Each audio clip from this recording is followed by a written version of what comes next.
First Samuel chapter 6 and verse 20।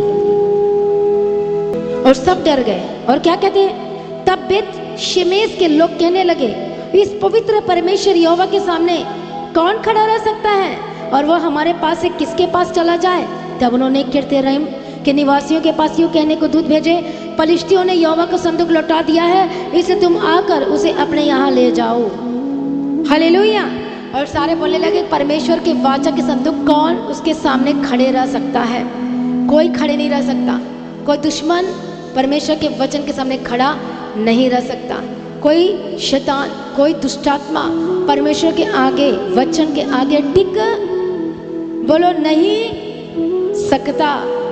Hallelujah. आपने उसको टिकने नहीं देना है, उसको निकाल देना है, उसको खत्म कर देना है, शैतान को निकाल देना है। कैसे निकलेगा? बोलो प्रार्थना के द्वारा, वचन के द्वारा। इसलिए कौन सा बड़ा आपके जीवन में होना चाहिए?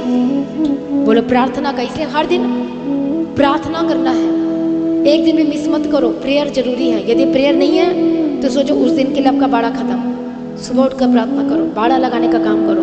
अपने बिजनेस के लिए बाड़ा लगाओ, अपने आत्मा के लिए बाड़ा लगाओ। जो पाप करवाता आपके दिमाग में डालकर अपने लाइफ में बाड़ा के लिए लगाओ प्रार्थना के द्वारा। फास्टिंग में चले जाओ। बार बार आपसे गलतियां हो रही, बार बार आपके मुंह से गलत वर्ड्स निकल रहे, झूठ निकल रहे, गलत शब्द निकल रहे हैं, तो क्या करना पड़ेगा? फास्टिंग में जाओ, प्रार्थना करो, प्रायश्चित करो परमेश्वर के आगे, घुटने टेक कर प्रायश्चित करो कि प्रभु मैंने ये कहा था और मैं नहीं कर पाया, मुझसे ये गलतियां हो गई, मुझसे ये हो गया। और जानते ग्रेट प्रोटेक्शन को पाने के लोगों ने क्या क्या बलि करना पड़ा?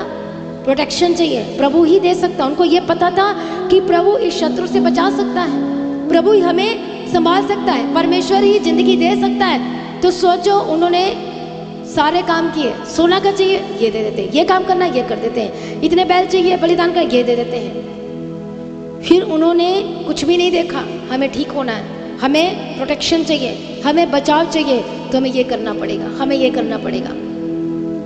और आज आपको कुछ नहीं करना है, सिर्फ यीशु मसीह है।